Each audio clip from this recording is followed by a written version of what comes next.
When I find myself in times of trouble, Mother Mary comforts me, speaking words of wisdom, let it be.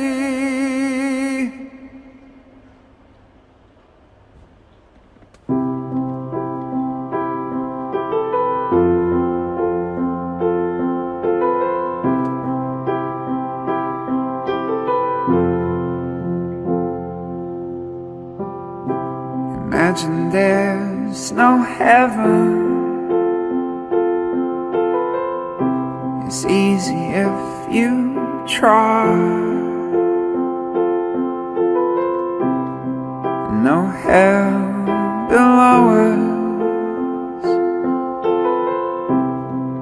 Above us, only sky. Imagine all the people living for today. Imagine there's no illness. It isn't hard to do. Nothing to stay inside for, and no mass media too. Imagine all the people living life in peace. They may say that I'm a dreamer, but I'm not the only one. I hope someday they'll join us, and the world will be as one, and the world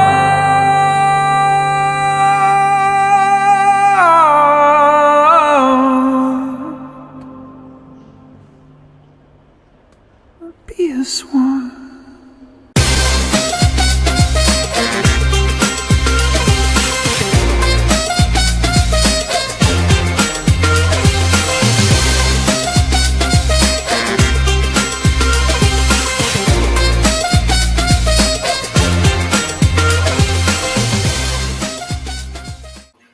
Hey Ernesto, hello everybody. Hello everybody.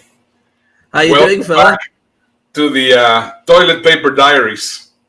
Have you been in your bunker that you built underneath your house? Because you look all camouflaged today. What's going on? Yeah, I am wearing camo because today we are having a weird title for this episode, which is Worst Case Scenario. And I wanted to be in camo. And obviously this is supposed to be a feel-good show.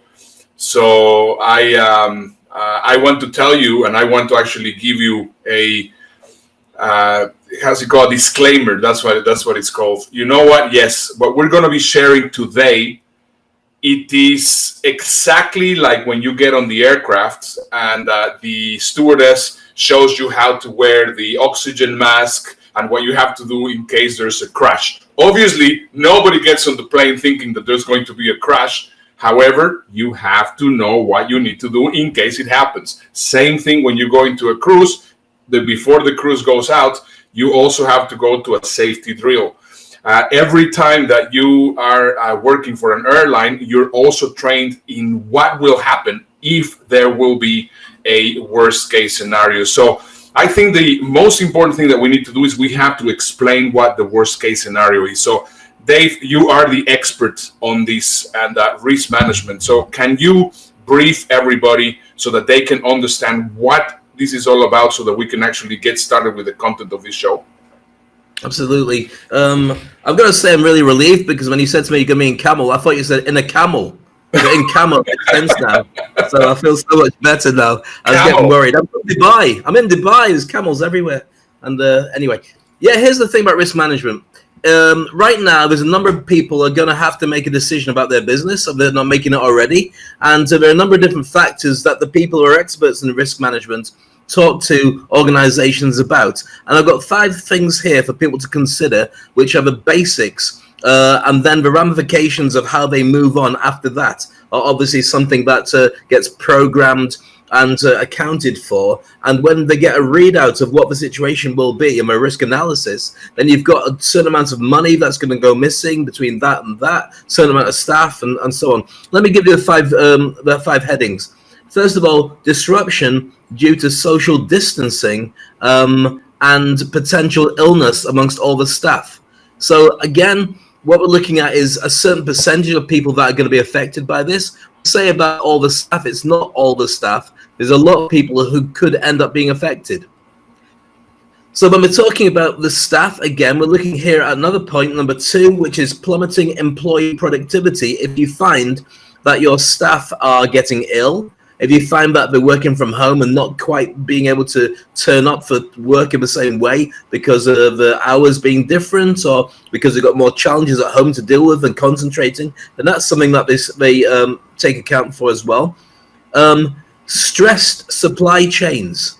You might have your company with lots of money in the coffers and nice easy access to what you produce, but it might be that the suppliers that you rely on have fallen foul. So they either can't produce and give you what you need, or they're having challenges getting access to the stuff that they need to be able to look after you. So what the risk analysis people do is they go through your entire supply chain and see which are the risky parts of the chain and which are like to fall through, and who you might have to have as a supplier if you want to continue to offer the same service to your clients, because your clients will be looking at you and say, well, can you still deliver? Then we've got 2 more points. Number 4 is recession. We're going to be talking a lot about potential recession as well, the unemployment that comes with it, and also the investment pullback. All those investors who said they loved your company, wanted to work with you, wanted to grow with you, many of them will fall foul of it, and many will just say, look, I'm going to hold on to the cash and just see how things are going to go in the future. And then the fifth thing is economic instability and potential civil unrest. If you're going into recession and people aren't sure what's going on, are your clients going to be spending the same as where your suppliers were supplying? We're going to be talking about oil and gas and that in a little while. And of course, you've got the potentials of people kicking off. Civil unrest makes a massive difference when you're hoping that everything will stay normal. It means deploying police, armed forces. It means that people get hurt and there's lots of worry about things that pan out in the future. So those are the key things of risk management. So what I'm going to do now, Ernesto, if it's okay with you, is look at clouds and silver linings. Do you want me to address that right now, or do you want me to do it a little bit later? Absolutely. Okay, let's go for it. So let's start with a few more clouds. We're already aware of a large part of it. So first of all, we already know there's problems in many industries, certainly the service industries. Let's take travel. I mean, we talk about the planes many times. Hospitality, entertainment, my own particular industry, restaurants, cafes, theaters, casinos, theme parks, anything to do with holidays, anything to do with live performances. Sports is a massive one. Music. All these things are going to be put on hold, and they'll be struggling to be able to come back online because it's really hard to pull in an audience that sit shoulder to shoulder and pay the money to be cooped up together to see anybody live. And also a big challenge for that is most of these industries live very much from hand to mouth or from event to event. So they don't really have any long-term income replacement or long-term savings. They do these kind of jobs because they love it. It's only the top of the food chain that tend to be making crazy money. Everyone else is just a job with with more satisfaction, but less cash. Then you've got to look at another point, which is there's a very good chance we won't have a vaccine for 12 months, maybe even 18 months. So what that means? Well, very simple. We're likely to get a second wave of coronavirus that hits us after we've managed to put this one to bed. So people who have got it will maybe get it again because they're seeing signs in a handful of people for that. But also they say that something like 70% of people are expected to contract it over 2 years. 70% of our population. Hopefully by that time, the healthcare system will be able to look after us. I must say that as well, 80%, and this is in the US, of the GDP comes from the service industries. So when they're not working, that means that the revenue is not coming in, and that's what everyone's really worried about. So that's the dark side. That's the dark clouds you can see there. So let's turn it up a little bit with the silver linings. And the silver linings are difficult to predict, but they can be easy in history. So let's look at the worst situation we had of recent years, and let's look at 9/11, which is 2001. That's September 9/11, when they had the bombings that hit the planes crashing into the trade centers. What happened with that, the pushback, was all the security was stepped up before anybody got on a plane to make sure that can never happen again. But at the same time as that becomes a massive inconvenience, they created little cities inside every airport. So when you're going there, you know there's going to be a delay before you get on the plane. So you go to a restaurant, you go buying goods as duty free, and that's a whole industry that makes billions all around the world, which would never have happened unless it was for that tragedy. Now, there will be some other things that happen as a result as well. Climate change, we're already starting to see that pollution's gone down around a number of different places. Now, it goes neck and neck with a lack of oil, and so the lack of oil being moved from planes and cars and boats and so on is good in some ways, but terrible in others, which we'll be talking about later on. But it also has a knock-on effect on the individual. Telecommuting will make a big difference. So less people will be commuting, sitting in traffic, listening to the radio, having to put up with it. And on average, people will get about 4 hours back if they work from home. And of course, people are used to working from home, or many people are. The scary figure is, in the US at the moment, only about 30% of people are comfortable or able to just work from home with very little difference. Everyone else is service. And so as a result of that, it's not quite yet ready for that. And so another thing that will come is nobody will be shaking hands anymore. And did you know that shaking hands with a customer goes all the way back to the medieval days? And we just kept it going. And if you've ever shaken somebody's hand and we've had that limp fish style shake, then in many ways you don't want to, especially when people go, and they go like that. You're like, oh, no, thank you. So I'm not going to miss that. There will be an investment, massive investment in healthcare, which is well overdue, paying people more, and in vaccine research, and that may well cure the common flu at the same time because of similarities between coronavirus and flu. And the last thing, which is a silver lining, which is one that I'm loving, I know you are loving as well, is more emphasis on family life. When you get to find out who it is you're actually married to and what your kids are actually like with their personalities. Right now, you work really hard and you also have chill out with the family. I think there's a real change in the wind that many people will want to spend more time with the family and work. Well, we know what work's going to provide. You don't have to dress all the time if you're working from home and lots of things like that. That will make a big difference. But on a slightly cautionary tale, there's been more divorces coming out of the coronavirus lockdowns than over a very, very long period of time before, as people get to realize who their partners really are. So that's one to watch out for. But for everybody else, I hope you're enjoying the love in many different ways.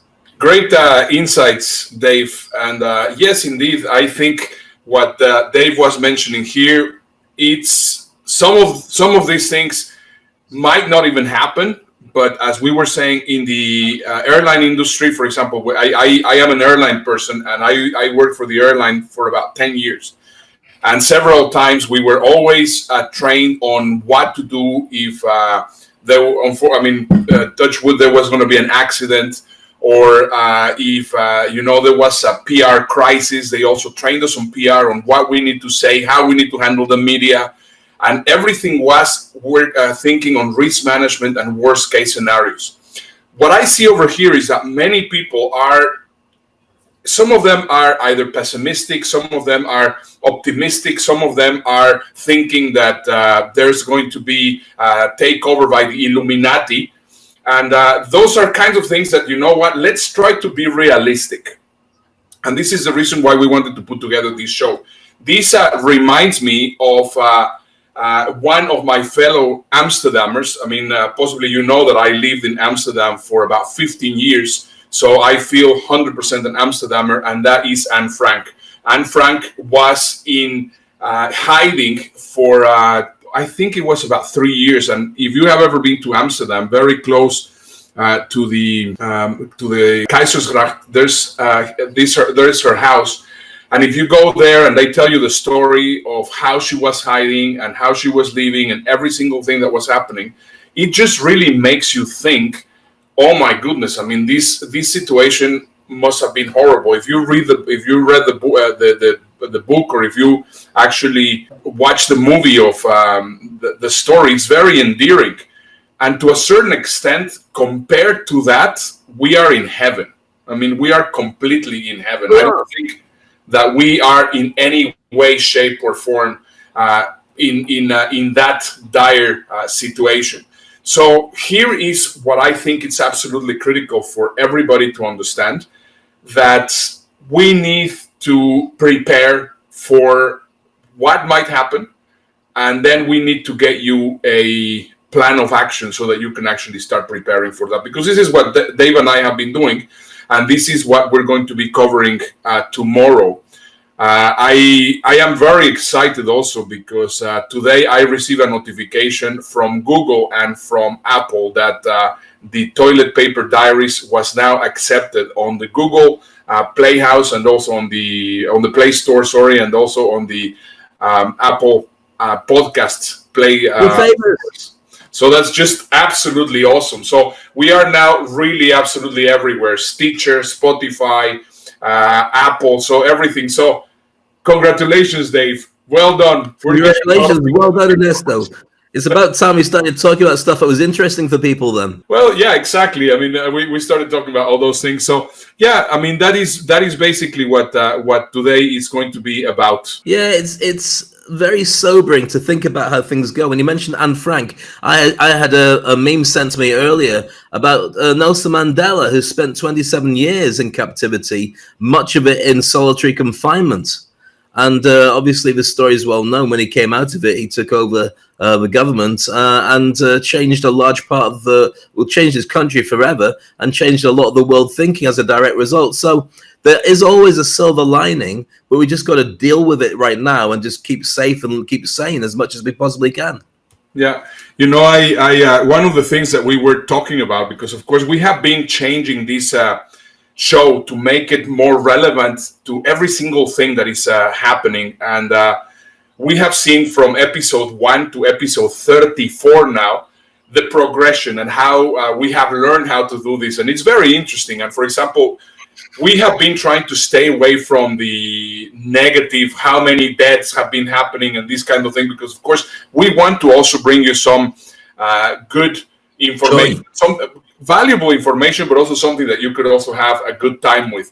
And so we started actually looking for some different kind of news. So let me just share with you some of these really interesting news which are happening right now in the world. You know, right now in Japan, the Japanese government is actually offering sex workers financial aid. So that is just interesting thing. I mean, in what world are we living in that the government is offering financial aid to the sex workers? Well, as I mentioned before, maybe it's time that they had to adopt a sex worker scheme. So we could all help Africa, right? Yeah, just like we did with kids. They should make sure that you for $1 a day you can support. Right. I don't know what the charge would be, because obviously it's got nothing to do with me being happily married. But I would just what else have we got to work on before we get taken off the air? Well, actually, this one gets worse, because in Colombia, good. In Colombia right now, sex toy sales take off amid the Colombia's coronavirus quarantine. So I mean, it's just wow. Well, you see, I didn't know what you were talking about when you showed me that picture earlier. I thought karaoke inside your house had become really popular, and everyone was buying microphones. Well, yeah, there's certain Which is your favorite on that picture? On the sex toys. What was your favorite one from that picture then? I didn't really see, but I think it's just very funny, some of the funny things. And now also this one comes all the way from New York.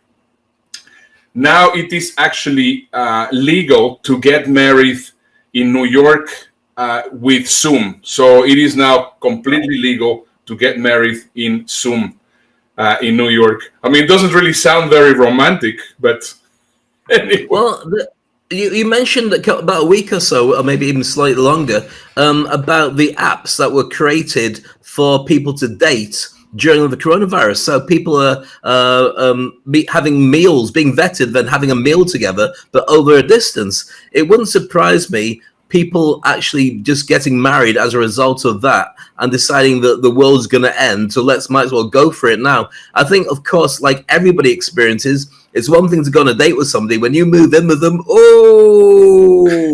a few people might not stick in those marriages after that. I think these people getting married there are people who've met each other but just didn't have the opportunity to do so. The only thing that if this goes on much longer and people do get married, I don't think we're going to have to worry about anyone getting pregnant. Because if that does happen, then somebody wasn't faithful. Anyway, I'm just saying. Yeah, just saying. And also, what is great that you can invite absolutely everybody. It's not going to cost you. It's not going to cost a fortune. So that's actually, I think, the silver lining. Yeah, all you do is get them on Zoom. Yeah, and your presence in the post. Yeah. And so you may kiss the bride, and you go, "What can I do?" So go on. Yes, this one I think is very sweet. And also very endearing. I mean, this is actually in Mexico. The mariachis perform outside Mexican hospital to cheer up coronavirus patients and also the health workers. Now, this one, it's very nice. But then when I was actually reading the article, one of the things that actually made me a little bit sad about it was the fact that the mariachis, because of course they're street singers, they're people which are outside in the street, and they live out of whatever money they get from people which hire them to sing. And right now there's nobody which is hiring them. So what they are doing is they are basically with signs out that say, "I will play music for food." That's a really tough thing. That's really, really sobering thought, isn't it? So if they don't get food, then they don't earn. This is going to be a big problem. This is not just about mariachis. This is going to be a big problem worldwide. And I think that one of the things that's going to have to happen is the cost of living is going to have to drop. Landlords, food costs, all the rest of it. If you want people to be able to survive this long without it turning to crime, it has to be a different thought, mindset that goes into it about being a community and about helping each other out. Food banks. The food banks have got massive queues outside of cars actually using oil and petrol to get in there and get the food that they so desperately need. So that's one to watch. It's kind of scary. And having been in entertainment for many years, I know how much that people, whether they're DJs or singers or in a band or the magicians or entertainers, how much they rely on gig to gig. There's no platform, there's no safety net. If the gigs aren't coming in, you aren't getting paid. Yeah, it's really weird. I mean, it does make me sad when I hear these things. Now, in the other side, this news comes all the way from Israel.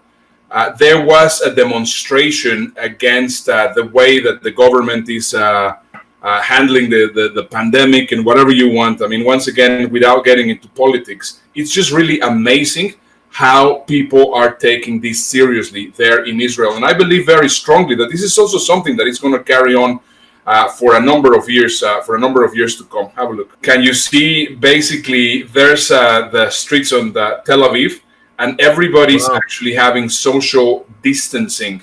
So there's a demonstration all over the city, but everybody is within a meter and a half or 6 feet away from each other. Absolutely amazing. It looks like it's like fairy lights on a Christmas tree. The way that you'd put them out, so there's a distance between them, or a chessboard. Really interesting to see that, and of course that's the way people are going to be protesting in the future if they protest. Yeah. So I mean, we can see there another change, and this one was sent to me by my friend Lotta in Helsinki.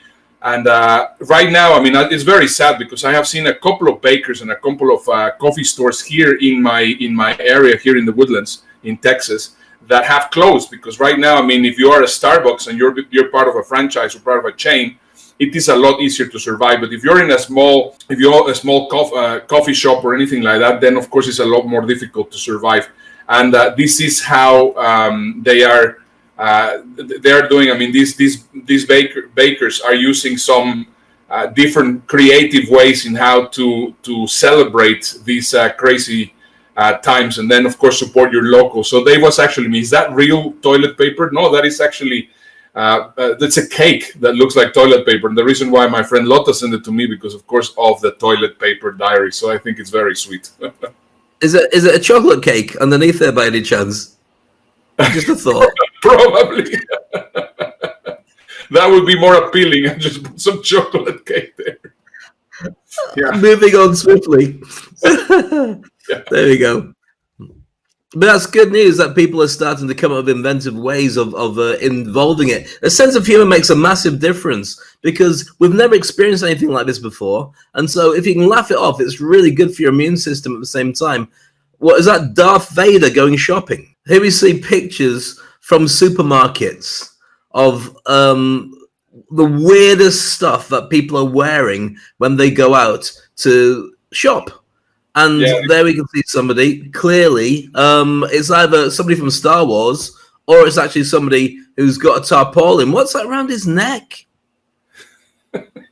What is it? Is it like a dumbbell to keep his head up?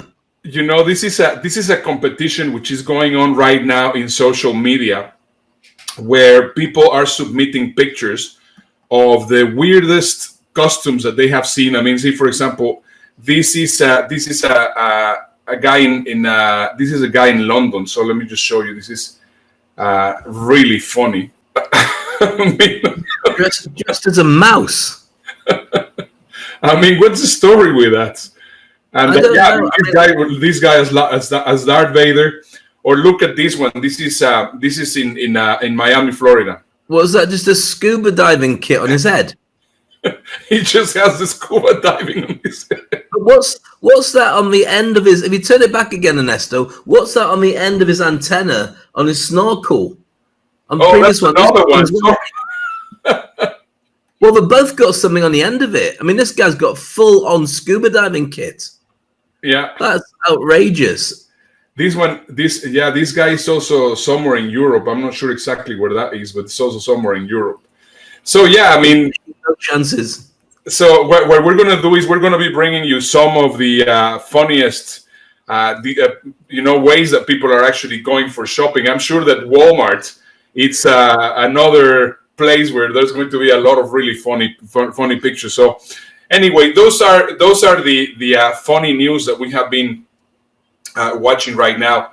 But I think now it's time that we go into some of the serious information that we wanted to share on this episode. And yesterday we hit minus $37 per barrel of oil, and we announced it, and we didn't really know how to really interpret what that meant. I mean, I don't think it has ever happened. So I mean, how do you interpret that information? What can you think about that information?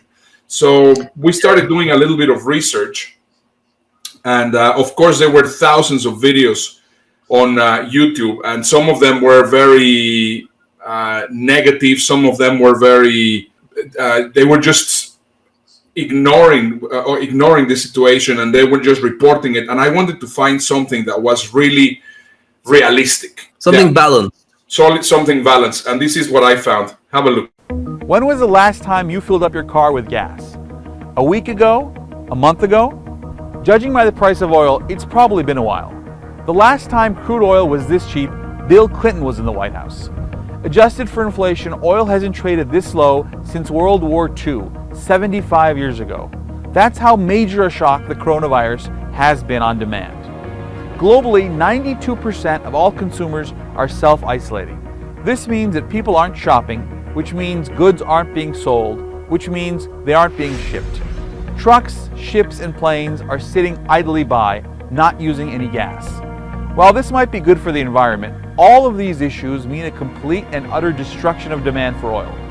This one event, the plummeting price of oil, will most probably be the spark that causes revolutions, wars, and continued economic turmoil for the foreseeable future. Here's why, in brief.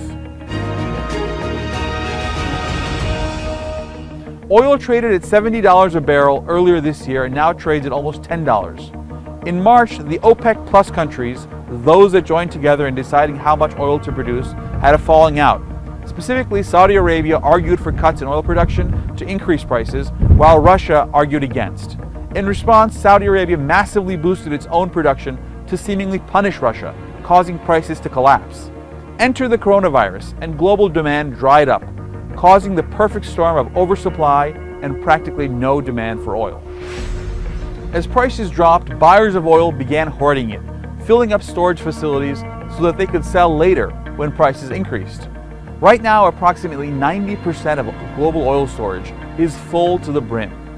What do you do when there's no demand and all your tanks are full? Many producers can't easily shut down their facilities, meaning the oil keeps on pumping and they have nowhere to put it. Producers have begun to pay people to take their oil off their hands. Prices have gone negative in many parts of the world, and there's no end in sight. While this collapse in oil prices was bad for Russia and Saudi Arabia, it was just as bad for the world's largest producer of oil, the United States. Last week, President Trump intervened, convincing Russia and Saudi Arabia to cut production, but oil prices kept falling. Trump's move was meant to save American oil producers whose costs of production are much higher than Russia and Saudi Arabia's. Not only that, U.S. oil producers, especially shale gas producers, have financed their own exploration using low U.S. interest rates. During the last recession, many were in trouble and had to turn to debt markets.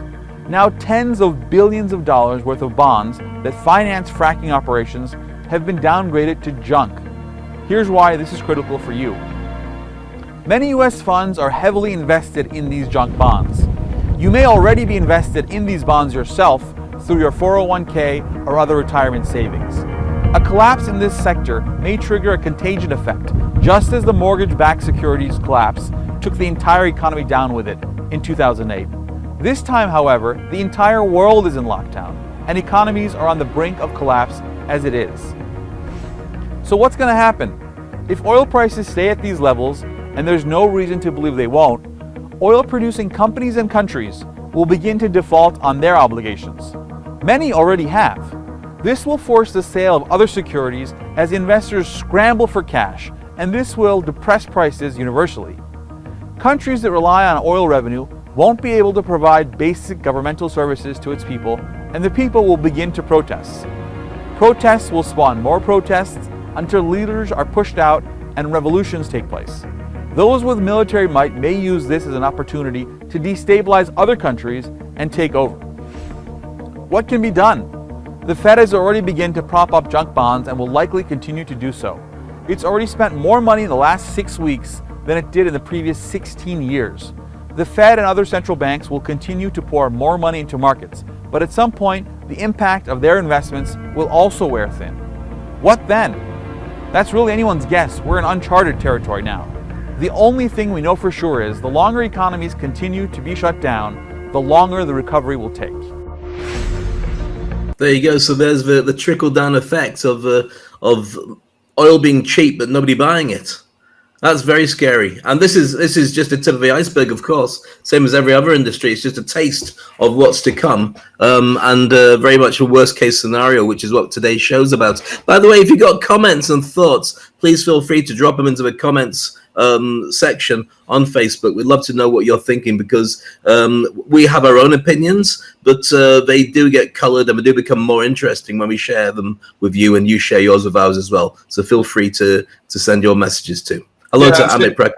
Absolutely, and same thing. If you are watching right now live, make sure to share the show with everybody. As you know, this is completely. We're doing this because we want to support our community. We want to support our friends. We want to support absolutely everybody. There's no commercial gain of any kind on these presentations, and we would love if you can actually help us get the message across. So yeah, Dave, that is just a very realistic worst case scenario.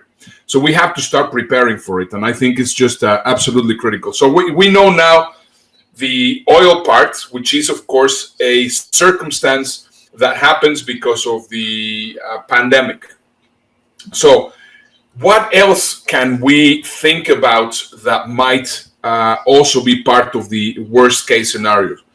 I started doing a lot of research, same as Dave. I mean, we started finding a lot of stuff. And once again, we don't want to go into the pessimistic. We don't want to go into the we're going to be taken over by the Illuminati and the 5G kind of thing and this kind of thing, because of course those are things which are conspiracy theories that you go like, well, you cannot really pinpoint if it's going to be something that is happening or not happening. So what we want to do is we want to really provide real worst case scenarios so that we can actually start preparing it. So we found a great video, which is about 16 or 17 minutes long. So what I did is I basically compressed and took away just the most important parts. And if you can go to YouTube, you can just Google what will happen if the pandemic lasts 18 months. That's the name of the video.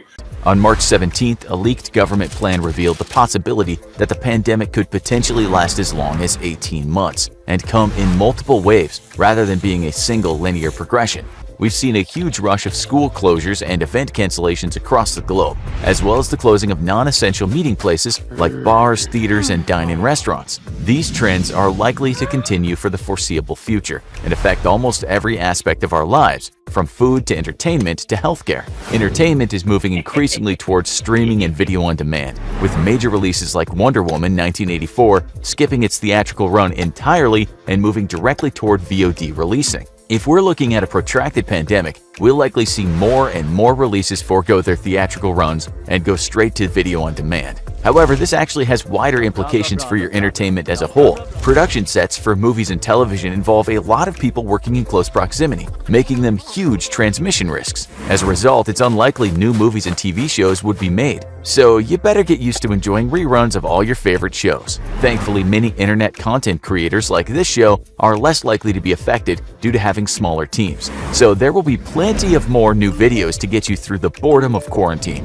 The national debt is something that's also likely to rise. The U.S. Federal Reserve has already spent trillions of dollars in market fluctuation relief, and the U.S. government has also recently spent $100 billion as part of a COVID-19 relief package. These numbers are likely to continue rising over the 18-month period if the pandemic does indeed last that long. School closures over the next 18 months will also cause massive disruption to education systems across the globe. High school exams being canceled will lead to huge reductions in college admissions, essentially stalling the college system for over a year, while new systems and technology are developed to work around the COVID-19 pandemic. If classes do resume, they'll likely be online using services such as Zoom that have grown extremely popular as of late. Many commentators have observed that social distancing will likely fundamentally change our way of life for years to come, even after the 18-month pandemic concludes. In the short term, writer Gideon Litchfield posits that the following businesses are likely to be the most damaged by protracted mandatory social distancing: restaurants, cafes, bars, nightclubs, gyms, hotels, theaters, cinemas, art galleries, shopping malls, craft fairs, museums, musicians, and other performers, sporting venues and sports teams, conference venues and conference producers, cruise lines, airlines, public transportation, private schools, and daycare centers. Huge stresses to these businesses will likely shift the economy on a fundamental level, leading to what some economists have dubbed the shut-in economy. The 18-month pandemic also throws the prospect of future federal and state elections into question, considering the amount of public gathering at polling stations that's usually required during voting. The economic and political nature of the entire planet is likely to shift over the coming months, with consolation prizes being the sudden reduction of carbon emissions from working at home and the complete nosedive of international travel during the current crisis. Many predict that the only conceivable way to manage future pandemics in the wake of COVID-19's devastation will be to develop better healthcare systems and sophisticated technology to predict, detect, and treat those at risk before the outbreaks even have an opportunity to become epidemics and then pandemics. Still, in the short term, many have predicted issues with supply shortages, already precipitated with rampant public buying at many retail environments across the globe, as well as dangerous medical supply shortages that could leave some of the most vulnerable in real danger.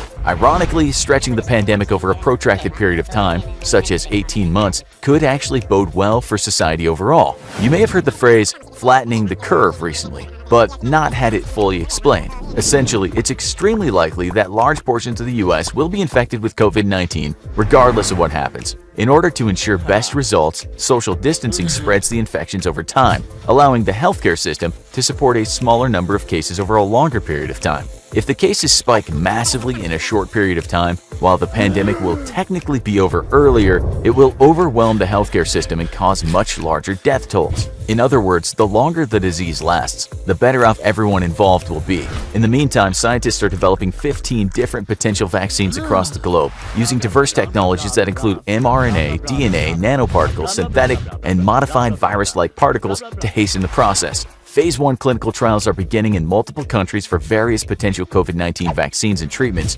though, as stated before, many of these could take as long as 18 months to potentially be offered to the public, especially when factoring in testing and distribution time. While the vaccine will ultimately be a huge part of ending the pandemic, it's an end so far off that it's not worth banking on for the time being. The fact is, the world is currently united in one cause: fighting the COVID-19 virus and preventing it from claiming and ruining lives as much as we can. Everyone on Earth has a responsibility to reduce the spread of the disease by maintaining social distance, keeping good hygiene, and staying informed through reliable sources like the World Health Organization and the Center for Disease Control. While frightening scenarios like an 18-month pandemic are becoming increasingly likely over time, all we can do is be responsible and compassionate and work together in fighting the viral threat that unites us. Thank you for watching this episode of the Infographics Show.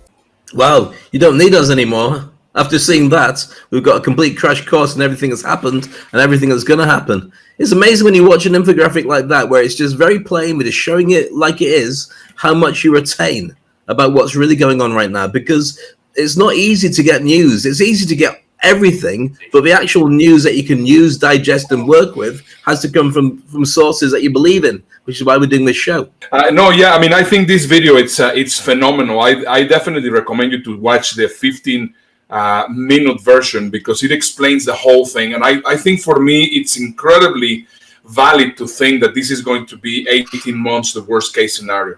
I mean, that doesn't mean that we're going to be in hiding for 18 months. But anybody which is saying, well, I really want to go out and really want to start doing things, it's just, in my eyes, it's not going to happen.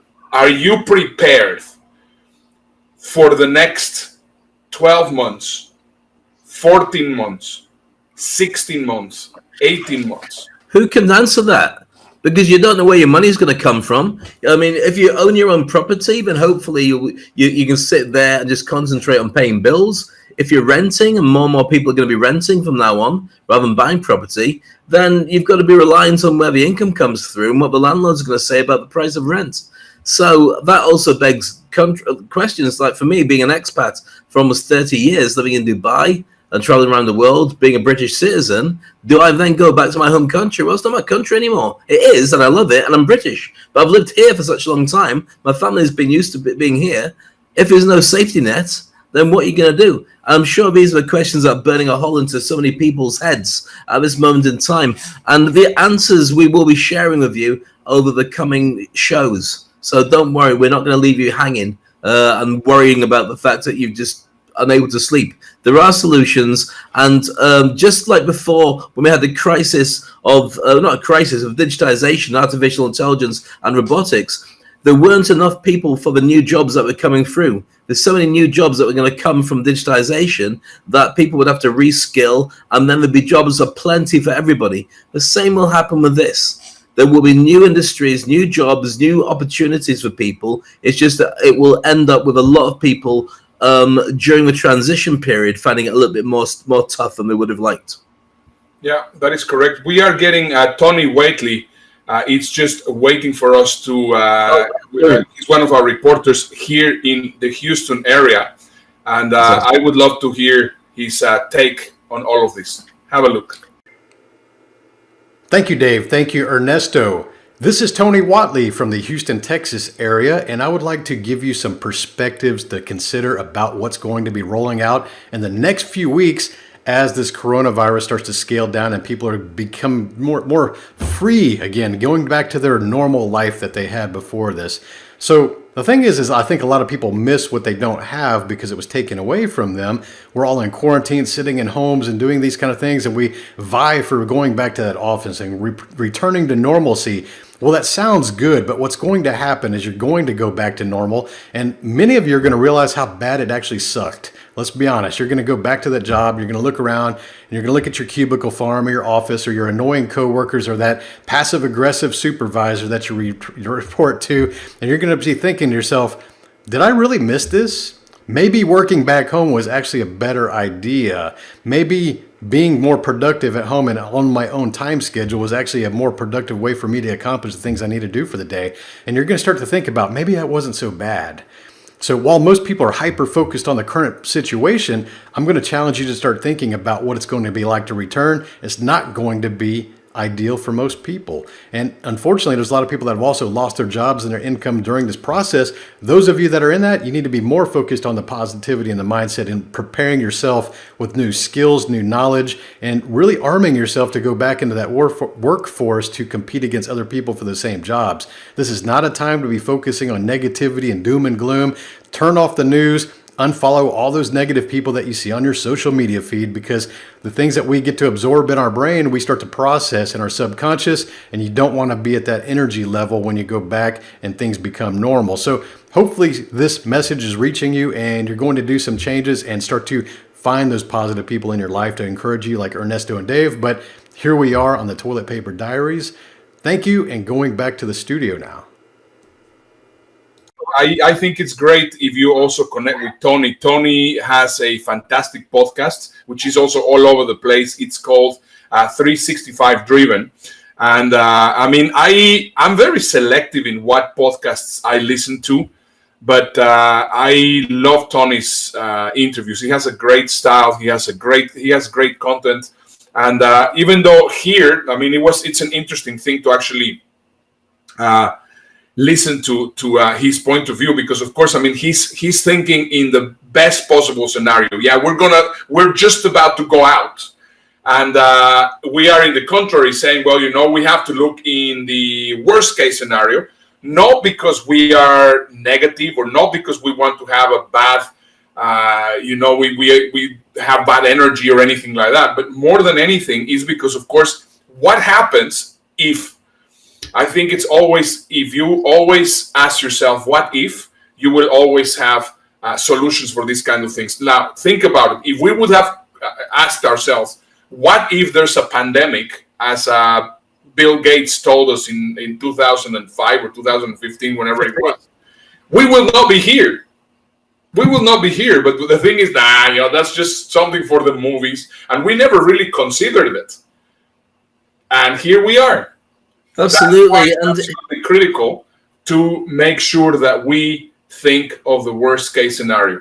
And I think that one of the things is, I really hope it's true, that people hold their decision makers accountable for the way that this was able to happen, and also the responses that were made. Because there's a number of people who've stepped up to the mark. I've got to say that in what we're doing, we realized that was a problem, and we thought people are going to be very scared. Let's just make a show that gives people a realistic view on what we believe are the ways to move forward. Our target market was working with speakers, entrepreneurs, small business people who really do work from gig to gig. But we stepped up to the mark, and we've done a lot to make it easier for people.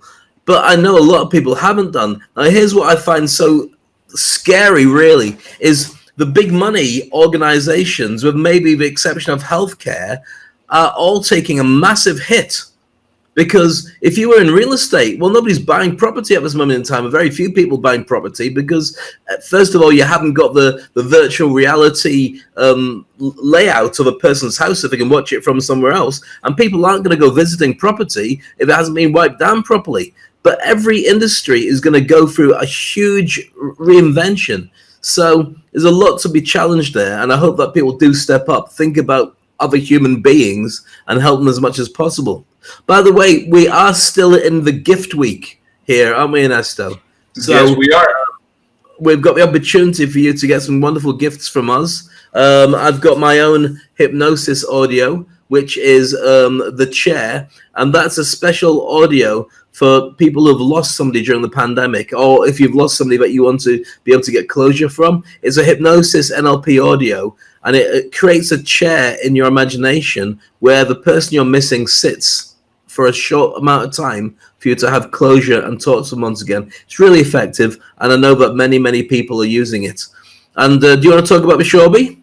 Yes, absolutely. I also recommend you to get, right now we're getting a few more people which are requesting their digital business card. Right now, if you cannot exchange paper business cards for two reasons. First of all, because you don't know if the business cards have been contaminated with a virus or anything like that, and you don't want to take those business cards. But obviously, I mean, you don't have anybody to be sharing it with.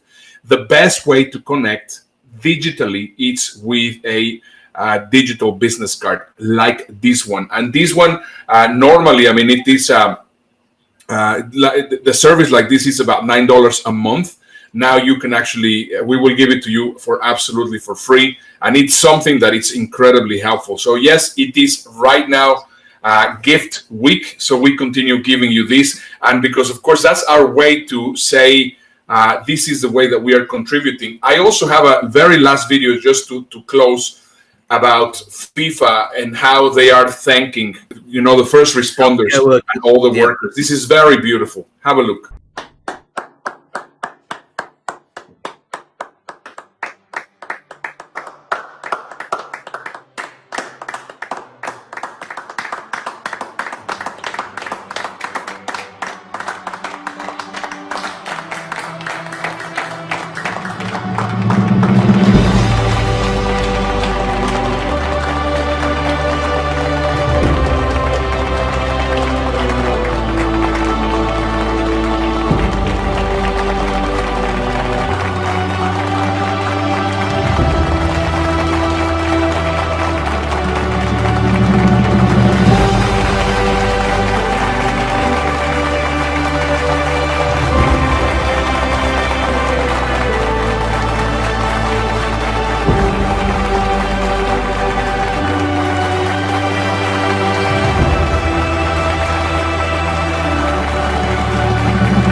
You know what I love most about that video, apart from obviously the heart of all those footballers, is all the ex-footballers, the likes of Diego Maradona and Roberto Carlos and so on, all look like they've been spending a lot of time in quarantine with nothing but bags of crisps, fast food, and Netflix to watch. I'm not saying that all footballers go down that direction, but you can see quite clearly that we're not alone. And I hope that they come out of it safely, same as everybody else. What a show, and I still really enjoyed it, by the way. So it was great. And we are continuing with our Imagine series. And tomorrow we're going to have some tools and some great ideas in how to prepare for the worst case scenario. It's been an absolute honor being with you. And see you tomorrow. Take it easy. Bye.